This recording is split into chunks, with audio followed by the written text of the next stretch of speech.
வணக்கம். இது the deep dive. இன்னைக்கு நாம ஒரு ரொம்ப ஆழமான விஷயத்த அலச போறோம்.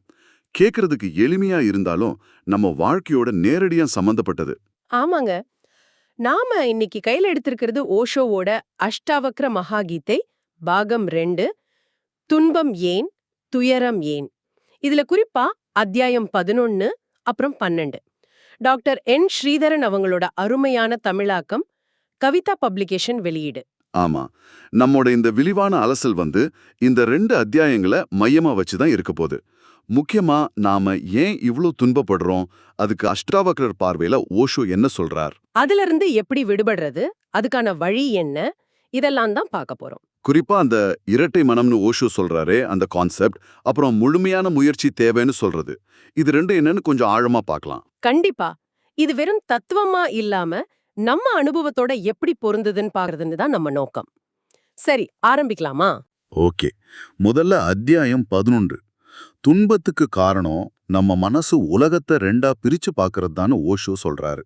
அதாவது, நான் பார்க்கறவன், இது பார்க்கப்படுற பொருள். நான் அறியறவன், இது அறியப்படுற விஷயம். இந்த மாதிரி. ஆமா. இந்த இந்த அடிப்படை பிரிவு தான் ஓஷோ சொல்ற மாதிரி எல்லா வேதனைக்கும் எல்லா குழப்பத்துக்கும் வேர். அஷ்டாவக்ரர் இதை எப்படி சொல்றாருன்னு ஓஷோ விளக்குறாரு. ஓஷோ சொல்றார், அஷ்டாவக்கரர் ரொம்ப அழகா சொல்றாருன்னு. ஞானம் அதாவது அறிவு, ஞேயம் அதாவது அறியப்படும் பொருள், அப்புறம் ஞானி அறிபவன், இந்த மூணும் உண்மையில தனித்தனியா இல்லவே இல்லை அப்படின்னு. ம், நாம நினைக்கிற இந்த பிரிவெல்லாம் ஒரு தோற்றம் மட்டும்தான், அது உண்மை அல்ல. இதுதான் இதுதான் அவர் சொல்ற முதல் புள்ளி. ஆனா இது இது எப்படி சாத்தியம்?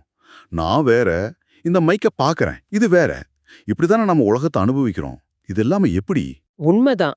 இதுதான் நம்ம இயல்பான அனுபவம். ஓஷோவும் இத மறுக்கல. ஆனா அவர் என்ன சொல்றாருன்னா, இந்த நான் மற்றவைங்கிற பிரிவு தான் எல்லா சிக்கலுக்கும் எல்லா துன்பத்துக்கும் அடிப்படைங்கிறாரு. சரி. அவர் சொல்றாரு, ஒரு குழந்தை மாதிரி யோசிங்க. அதுக்கு நல்லது கெட்டதுன்னு எதுவும் தெரியாது. பசிக்குதா அழும், சந்தோஷமா சிரிக்கும், அது எதையும் பிரிக்காது. ஆமா. ஆனா நம்ம வளர வளர இது நல்லது, இது கெட்டது, இது புடிச்சது, இது பிடிக்காததுன்னு கத்து கொடுக்கறோம். அப்படிதானே? ஆமாம். சமூகம், குடும்பம் எல்லாம் சொல்லி கொடுக்குது. அதேதான். இப்படியே பிரிச்சு பிரிச்சு நம்ம மனசு ரெண்டாயிடுது. இதுதான் அந்த இரட்டை மனம். ஓஷோ இதுக்கு ஒரு அருமையான உவமை சொல்றாரு. கனவு உவமை. ஆமா, கனவு. கனவு காணும்போது நீங்க வேற, கனவுல வர்ற மனுஷங்க காட்சிகள் எல்லாம் வேற மாதிரி தெரியும். பயங்கர உண்மையா இருக்கும். ஆனா முழிப்பு வந்ததும் எல்லாம் மனசுக்குள்ளதான் நடந்ததுன்னு புரியும். அதேதான். எல்லாம் உங்க மனசோட விளையாட்டுன்னு தெரியும். ஓஷோ சொல்றார், அதே மாதிரி தான் நாம விழிச்சிருக்கும் போது பாக்குற இந்த உலகமும் ஒரு வகையில ஒரு நீண்ட கனவு மாதிரி தான். ஏன்னா இங்கேயும் அதே பிரிவு இருக்கு. நான் பாக்குறவன், இது பார்க்கப்படுவது. அப்போ நல்லது கெட்டது, சரி தவறு, அழகு அசிங்கம், இதெல்லாம் கூட மாயையா? உடல் வேற ஆன்மா வேறன்னு நினைக்கிறோமே, அதுவும் இந்த மனசோட பிரிவினை தானா? ஓஷோவோட பார்வை அப்படிதான் இருக்கு. இது எல்லாமே அந்த இரட்டை மனதின் வெளிப்பாடுகள் தான்.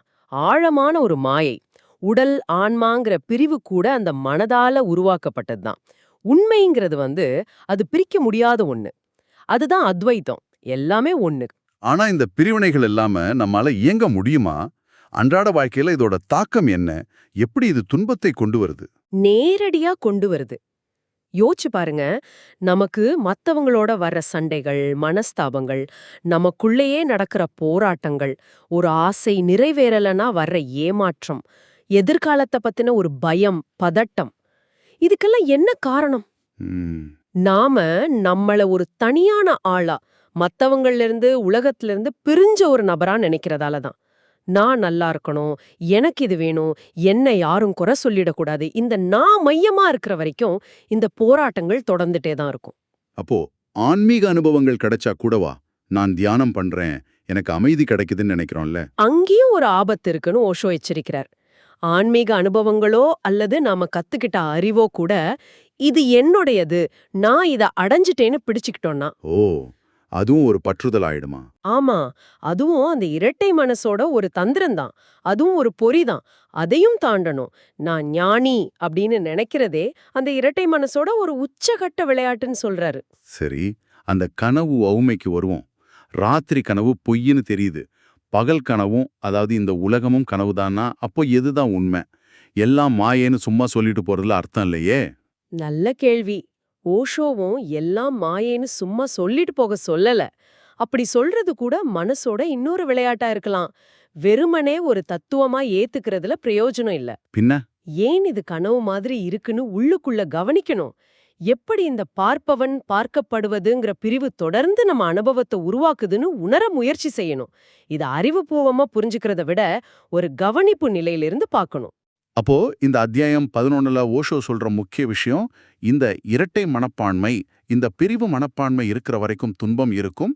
இதுக்கு அப்பால இருக்கிற எல்லாத்தையும் சும்மா பார்த்துக்கிட்டு இருக்கிற அந்த சாட்சி நிலையை அடையறது தான் வழியா? மிகச்சரியா புடிச்சிங்க. அதுதான் சாரம். துன்பத்துக்கான மூல காரணம் இந்த இருமை பார்மை. இதை கடந்து அந்த பிரிவற்ற அமைதியான சாட்சி நிலையை உணர்வதுதான் விடுதலைக்கான முதல் படி. கவனிக்க ஆரம்பிக்கிறது அதுதான் முதல் வேலை. சரி, இந்த இரட்ட மனசு தான் பிரச்சனை, இதுதான் துன்பத்துக்கு காரணம்னு புரிஞ்சுக்கிட்டோம். அது எப்படி உலகத்தை துண்டு போடுதுன்னு ஓஷோ அழகா விளக்கிட்டாரு. கவனிக்கலாம். ஆனா இது ரொம்ப ஆழமா பதிஞ்சு போன ஒரு பழக்கமாச்சே. ஆமா, பல ஜென்ம பழக்கம்னு கூட சொல்லலாம். இது எப்படி தாண்டறது? வெறுமன கவனிச்சா மட்டும் போதுமா, இல்ல இதுக்கு ஏதாவது செயல் தேவையா? இதுதான் அடுத்த அத்தியாயத்துக்கு, அதாவது அத்தியாயம் 12க்கு நம்மள கூட்டிட்டு போகுதுன்னு நினைக்கிறேன். ஆமா, நிச்சயமா. தெரிஞ்சிக்கிறது ஒரு படி. ஆனா அந்த தெரிதல் எப்படி மாற்றமா மாறும், அங்கதான் அடுத்த கேள்வி வருது. அதுக்கு ஓஷோ அத்தியாயம் 12ல முழுமையான முயற்சி பத்தி பேசுறார். ஓகே, அத்தியாயம் 12. இங்க ஓஷோ சொல்றார், அந்த விடுதலை, அந்த அருள், அது சும்மா கிடைக்காது. அதுக்கு நம்மளோட முழுமையான 100% முயற்சி தேவை. 100க்கு 100. ஆமா, நான் கொஞ்சம் பண்றேன், நீ கொஞ்சம் குடுன்னு கடவுள்கிட்டயோ இல்ல இயற்கைக்கிட்டயோ பேரம் பேச முடியாதும்பாரு. பகுதி நேர முயற்சிகள் இங்க செல்லாதுன்னு ரொம்ப அழுத்தமா சொல்றாரு. எனக்கு இது கேட்கும்போது, முழுமையான முயற்சினா என்ன? இன்னும் நிறைய கஷ்டப்படணுமா? இன்னும் நிறைய சடங்கு பூஜை பண்ணணுமா? இப்படியெல்லாம் தோணுது. அது இயல்பு. ஆனா இங்கதான் ஓஷோ ஒரு ட்விஸ்ட் வைக்கிறார். அவர் பார்வையில முழுமையான முயற்சினா நீங்க இன்னும் நிறைய செய்யறதில்ல. அப்புறம் அதுக்கு நேர்மாறா நான் செய்யறேன் அப்படிங்கிற அந்த எண்ணத்தை, அந்த அகங்காரத்தை, அந்த ஈகோவை முழுமையா கைவிட்டுடுறது தான் முழுமையான முயற்சி. இது இது கொஞ்சம் குழப்பமா இருக்கு. செயல் செய்யாம எப்படி முயற்சியாகும்? நான் அப்படிங்கிறத விடுறது எப்படி ஒரு முயற்சியா இருக்க முடியும்? அது ஒரு செயல் இல்லாம இருக்கிற மாதிரி தானே. இத புரிஞ்சுக்கிறதுக்கு ஓஷோ நீச்சல் கத்துக்கிற உதாரணத்தை சூச்சகமா சொல்றார்.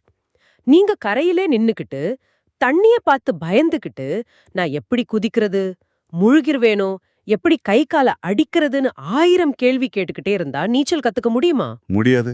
நீச்சல் கத்துக்கணும்னா அந்த பயத்தோடையே தயக்கத்தோடையே முழுசா தண்ணில குதிச்சாகணும். அந்த குதிக்கிற ஒரு செயல் இருக்கே, அந்த முழுமையான இறங்குதல், அதுதான் முழுமையான முயற்சி. அதுக்கு பிறகு கை கால அடிக்கிறது தத்தளிக்கிறதெல்லாம் தானா நடக்கும். ஓஹோ, அப்போ கேள்விகள் கேட்கறது பாகுதி நேர முயற்சியா? ஒரு கட்டம் வரைக்கும் சரி. ஆனா நான் எப்படி அகங்காரத்தை விடுறது, அதுக்கு என்ன வழின்னு கேட்டுக்கிட்டே இருக்கிறது பாத நேர முயற்சி மாதிரி. ஏன்னா அங்க நான் முயற்சி பண்றேங்கிற எண்ணம் இன்னும் இருக்கு. முழு முயற்சிங்கிறது அந்த கேள்விகள் எல்லாம் தாண்டி ஒரு முழு நம்பிக்கையோட, ஒரு சரணாகதியோட தன்னை முழுசா அர்ப்பணிக்கிறது. அதத்தான் ஸ்ரத்தான்னு சொல்றாங்க. ஒரு தர்க்கம் இல்லாம முழுசா நம்பி இறங்குறது. அப்போ சீடன் குரு கிட்ட போய் வழி கேக்குறது தப்பா? நான் என்ன செய்யணும்னு கேக்குறாங்களே. தப்புன்னு ஓஷோ சொல்லல. ஆனா அந்த கேள்விகள் ஒரு கட்டத்துக்கு மேல ஒரு தடையா மாறிடலாம். எப்படி செய்யறதுங்கிறத விட அந்த முழுமையான அர்ப்பணிப்பு, அந்த ஸ்ரத்தா வந்துருச்சுன்னா வழி தானா தெரியும். கரையில நின்னு வழி கேட்கறத விட தண்ணியில குதிச்சா நீச்சல் தானா வருங்கிற மாதிரி. வாழ்க்கை கிட்ட பேரம் பேசுறது வேலைக்கு ஆகாதுன்னு சொன்னீங்களே, அதை கொஞ்சம் விளக்க முடியுமா? நான் நல்லது செஞ்சா எனக்கு நல்லது நடக்கும்னு நாம நினைக்கிறோமே. அது நம்ம இயல்பான மனநிலை, ஒரு கொடுக்கல் வாங்கல் மனநிலை. நான் இவ்ளோ கஷ்டப்படுறேன், எனக்கு இது கிடைச்சே ஆகணும். நான் இந்த கடவுளை கும்பிடுறேன், அவர் என்னை கைவிட மாட்டார். இப்படி ஒரு கணக்கு பாக்குறோம். ஆனா ஓஷோ சொல்றார், அருள்ங்கிறது ஒரு பரிசு மாதிரி. அதுக்கு விலை பேச முடியாது. இந்த கணக்கு பாக்குற மனசை விட்டுட்டு முழுசா திறந்த மனசோட ஒரு சரணாகதி நிலையில இருந்தாதான் அதை உணர முடியும். இதுக்கு அஷ்டாவக்ர சூத்திரம் பத்தி சொன்னீங்க. ஆமா, அதுல அஹோ அப்படின்னு ஒரு வார்த்தை வருது.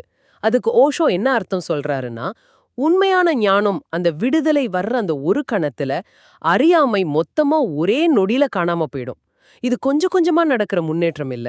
ஓ, படிப்படியா இல்லையா? இல்ல, இது ஒரு முழுமையான பாய்ச்சல், ஒரு குவாண்டம் லீப் மாதிரி திடீர்னு நிகழும். அந்த பாய்ச்சலுக்கு தேவை இந்த முழுமையான அர்ப்பணிப்பு தான். பாதி மனசோட செய்யற முயற்சிகள் அந்த பாய்ச்சலுக்கு கொண்டு போகாது. இதுக்கு ஓஷோ சொன்ன சில உதாரணங்கள், ராதை கதை, லோக்பால் மன்னர் கதைன்னு சொன்னீங்க இல்லையா? அது எப்படி இந்த முழுமையான முயற்சியோட பொருந்தது? ரொம்ப அழகான உதாரணங்கள். ராதை கதையை எடுத்துக்கோங்க. அவளுக்கு கிருஷ்ணன் மேல இருந்தது சாதாரண அன்பில்ல, அது ஒரு 100% அர்ப்பணிப்பு.